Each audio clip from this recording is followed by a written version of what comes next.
I earned my degree online at Arizona State University. I chose to get my degree at ASU because I knew that I'd get a quality education, they were recognized for excellence, and that I would be prepared for the workforce upon graduating. To be associated with ASU, both as a student and alum, it makes me extremely proud, and having experienced the program, I know now that I'm set up for success. Learn more at asuonline.asu.edu.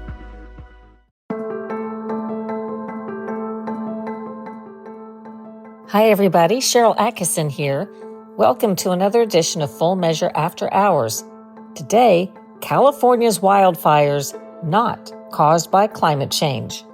Sunday, January 11th on Full Measure, I investigate the real causes behind the Palisades wildfire raging a year ago at this time, as well as other major high-profile wildfires.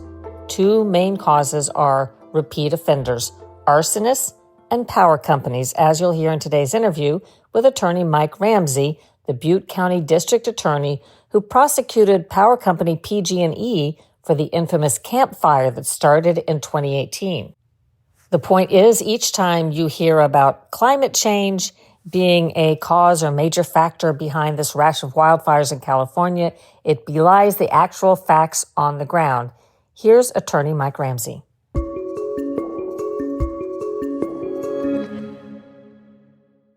Just a little bit of background when it comes, are fire prosecutions common when we're talking about prosecuting a company or rather than just an individual arson, which I'm sure plenty of that's been done. But tell me about fire. Not so much because the individual arson, the firebugs, you have those all the time and seems to be increasing. But companies, not so much. But PG&E was richly deserving of this particular prosecution. Can you give us a little bit of the interesting intrigue about how that came about? Was that initially something somebody in your office thought of, like immediately, or did this kind of come to light as discussions went on and news was uncovered? Actually, it was almost immediate because what PG&E had a bit of a bad history here. In the late 90s, we noticed a number of fires were being caused by PG&E failure to clear vegetation around their lines. Trees and high-powered lines don't mix very well. Spark caused fires. As I say, in the late 90s, we were getting more and more of these. And so I started to look into it some more. What's great about being kind of a smaller jurisdiction, DA, you know everybody, including PG&E employees, who were very anxious to let me know that vegetation management, going out and cutting down trees and cutting and trimming trees, had been farmed out because PG&E was cutting maintenance. So it was being farmed out to contractors, vendors that weren't too reputable. They were cheap. Give us just a paragraph on the Camp Fire, how much devastation it did. What happened is that about 6:30 that morning, the Camp Fire started up underneath one of the PG&E high-tension power lines. It's a 115,000 volt line. At that time, it moved extraordinarily fast through the town of Polga, Concal, and into Paradise and Magalia. It just was an absolute monster, destroyed so many, about 18,000 structures, 14,000 family homes, displaced 27,000 people, killed 84 souls. As that is happening, our CAL FIRE investigators went up to the origin, and it moved quickly from the origin, and the wind was such that it was blowing all in one direction. So at that time, they started their investigation. They looked up into the tower and could see that an arm had come down and that had most likely started the fire. Next day, they called me and said, it looks like this is a PG&E caused fire. Cal Fire told you that? Yes. Do you think that was their way of saying, or maybe they didn't care, but their way of saying, don't bother to look for an arsonist? No, they found the arsonist. That was PG&E.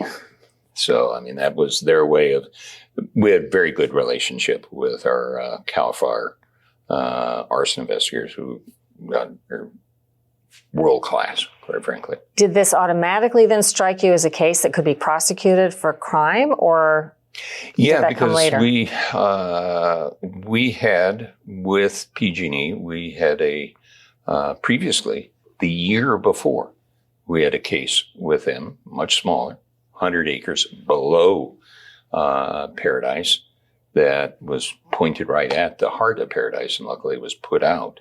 But we brought a criminal action against them at that time for failure to clear the lines.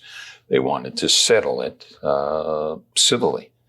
And there was some back and forth because PG&E had been prosecuted for the San Bruno case in 2008, where their pipeline, poor maintenance, had blown up the San Bruno community and killed eight persons there. And so there was kind of a precedent of looking at PG&E as a criminal defendant.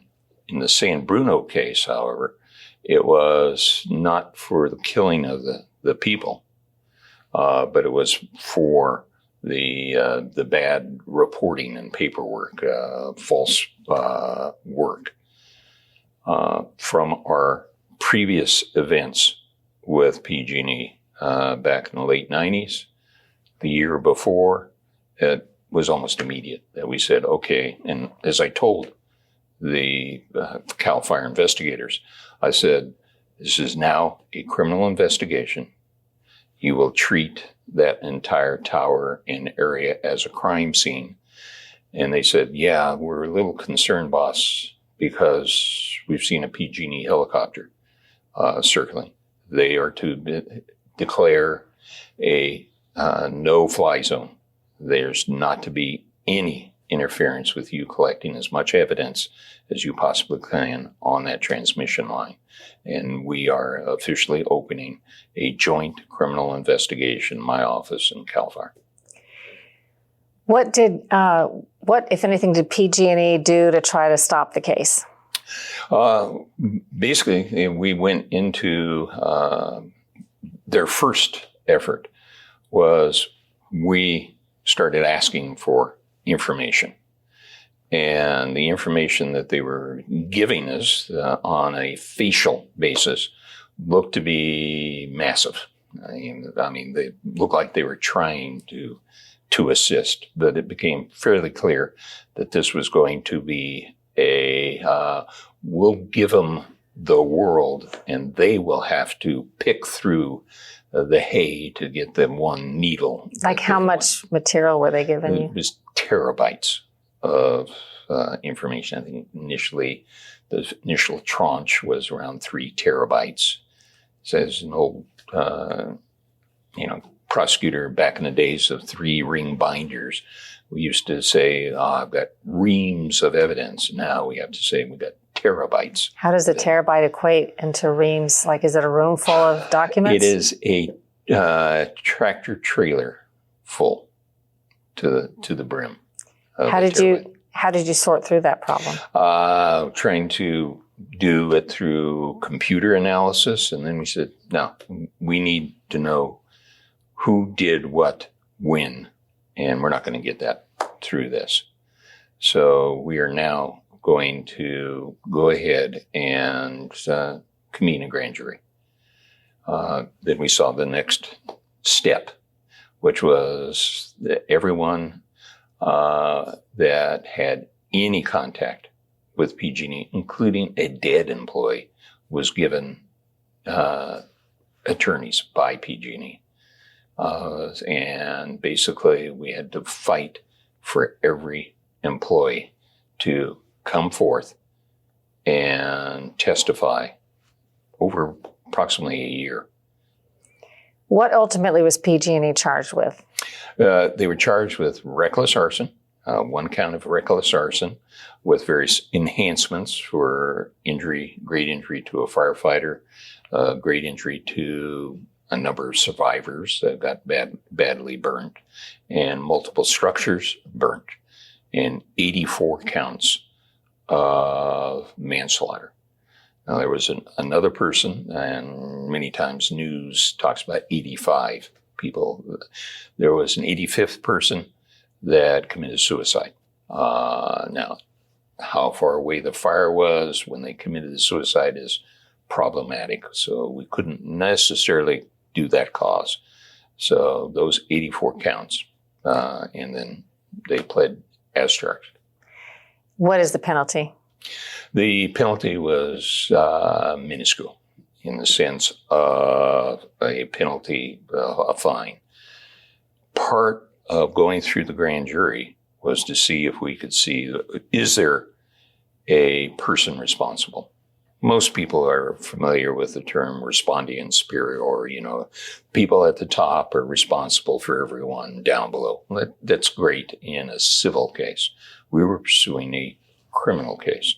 And you would have prosecuted that person if we found that person. But PG&E had done a very good job over the years, or just by their business model of siloing people and siloing organizations and siloing information.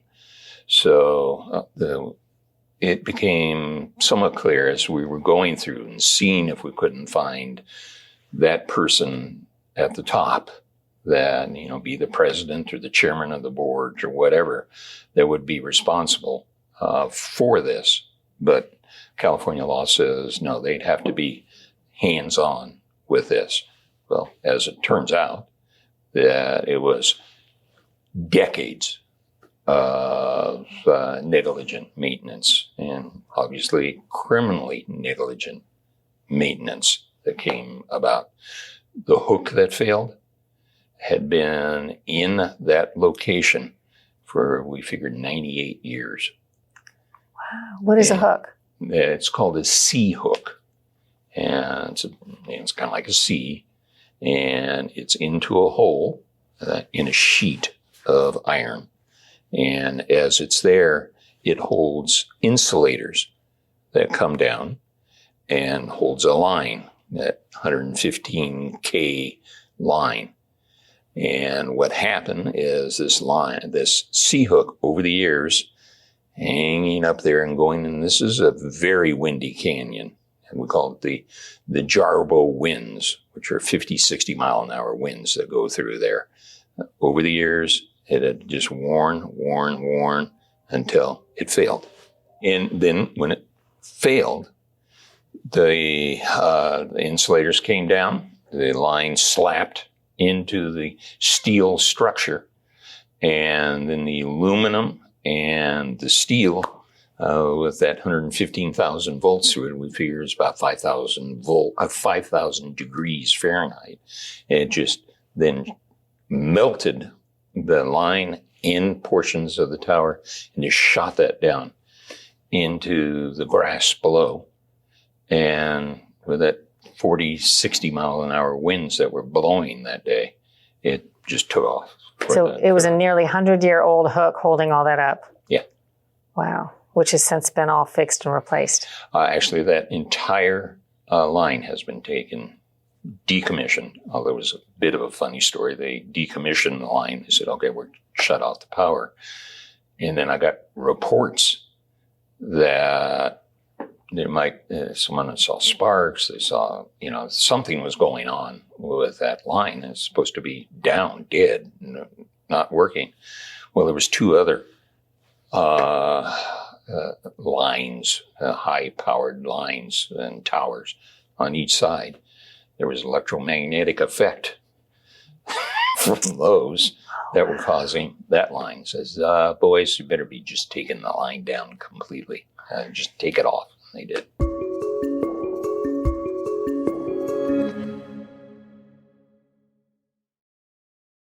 What was the penalty then? So if no person got prosecuted? Yeah, so what we looked at is say, okay, a corporation can be prosecuted under California like a person. And so in doing that, I can draw all those silos together and say, this is the PG&E corporate defendant who knows this, who knows this, who knows this, who knows this. So bring that case forward as a criminal case. However, you can't put a corporation as such in jail. And so you can only fine a corporation. Well, the fine for that was for the reckless arson. I think that was about $500,000 for the people, $10,000 each. So with fine, kind of penalty fines on top of the fine, the total fine was $3.5 million. Peanuts. Was there civil litigation filed against them? Yeah. So they had to pay more? Well, there was civil litigation, but then they ducked into bankruptcy.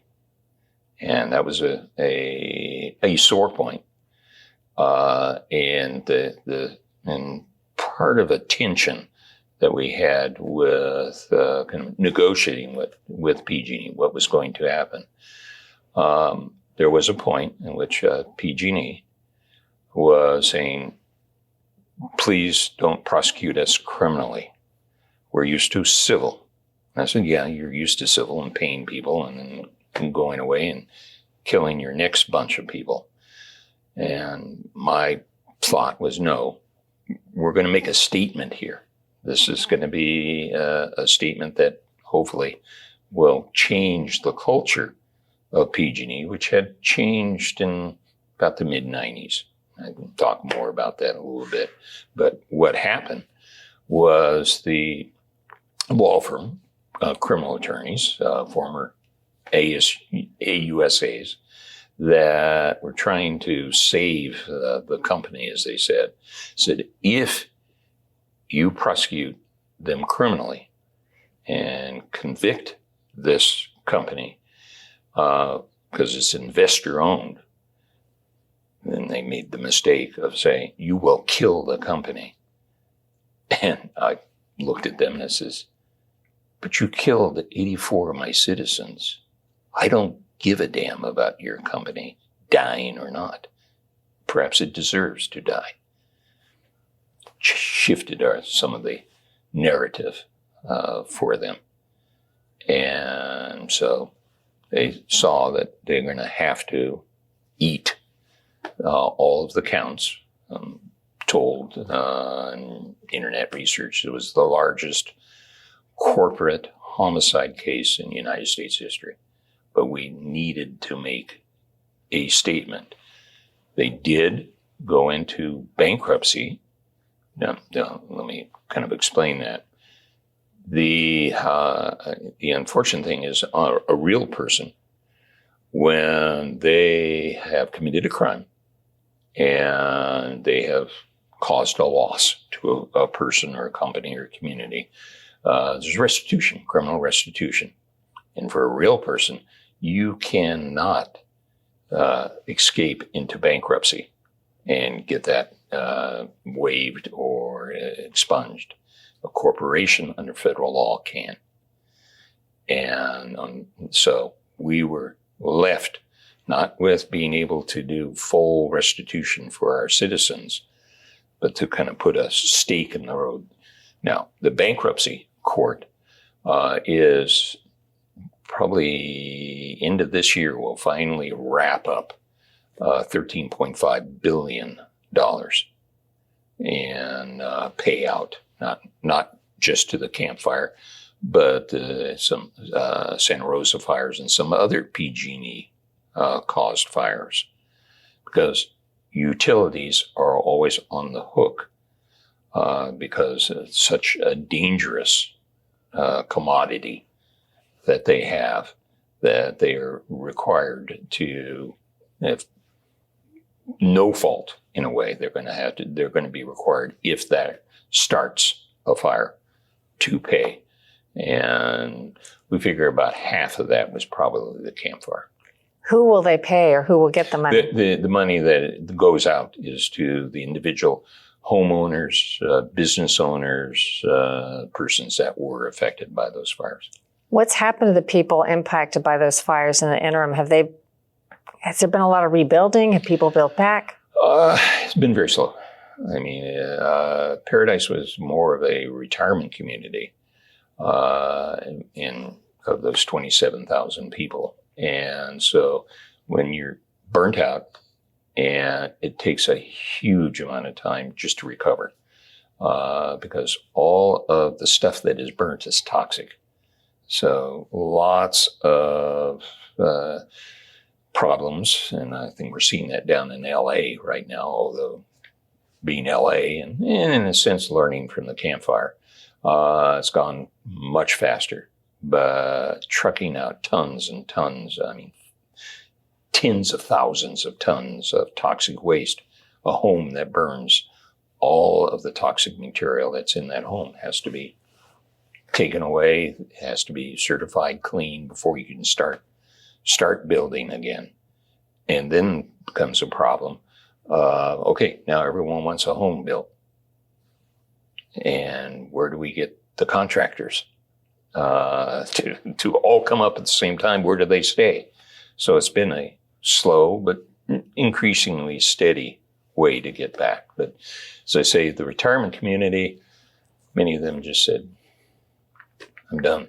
I've got to go find a place, wherever that may be, out of state, someplace else, and start my life there. I can't wait years to start my life again. And, the people,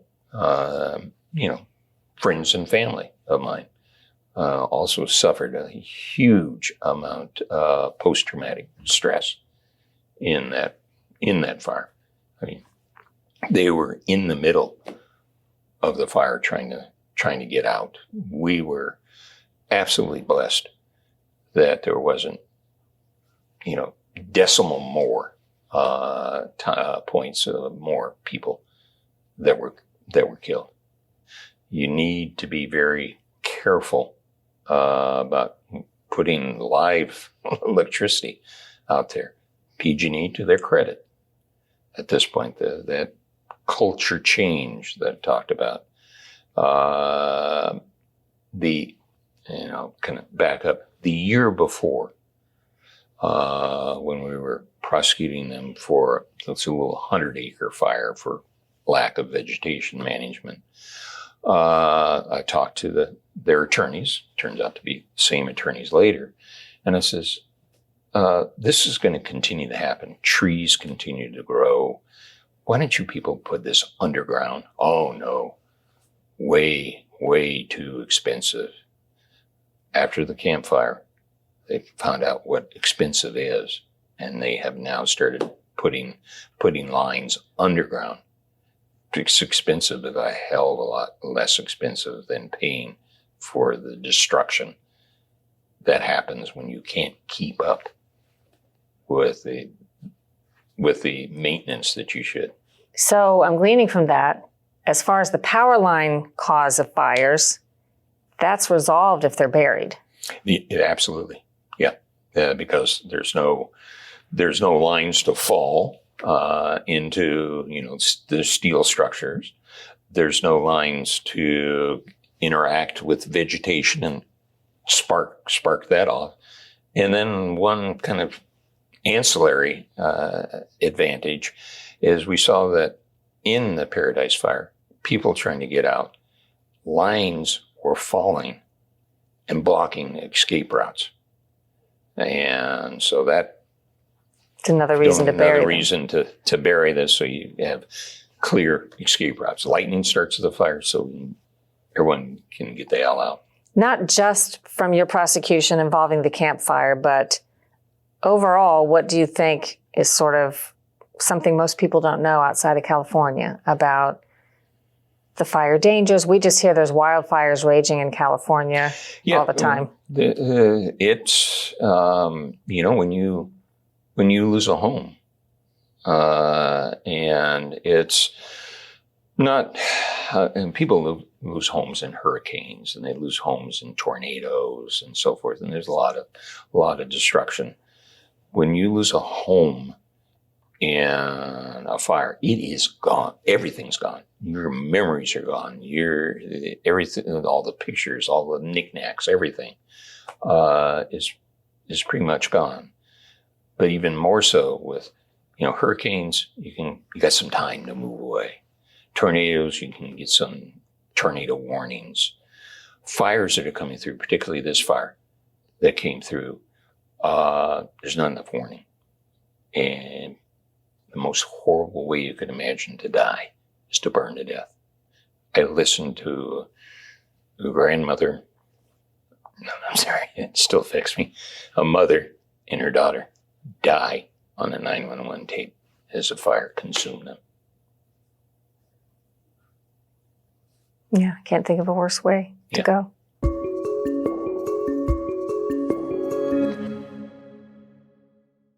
Much more on this story on Sunday, January 11th, including the mayor of the hard-hit town in Paradise, California. We report from there on an unusually foggy morning 6 years after the historic Camp Fire. And I will also have a specific rundown of the major fires over the years and the true causes that have been found behind them. If you want to watch Full Measure this Sunday to find out more, go to SharylAttkisson.com and click the Full Measure tab for a list of stations and times. Or you can go to fullmeasure.news online. This program will be fed Sunday around 11 in the morning. You can catch it there, fullmeasure.news. You can catch replays there anytime. If you happen to be listening to this after January 11th, no worries. Go to fullmeasure.news for the replay or find it on our unadvertised YouTube channel, Full Measure with Sharyl Attkisson. If you enjoy this podcast, consider leaving us a great review, sharing it with your friends, and subscribing. And check out my other podcast, the Sharyl Attkisson Podcast. My latest bestseller is Follow the Science, How Big Pharma Misleads, Obscures, and Prevails, available everywhere with proceeds supporting independent reporting causes. Do your own research, make up your own mind, think for yourself.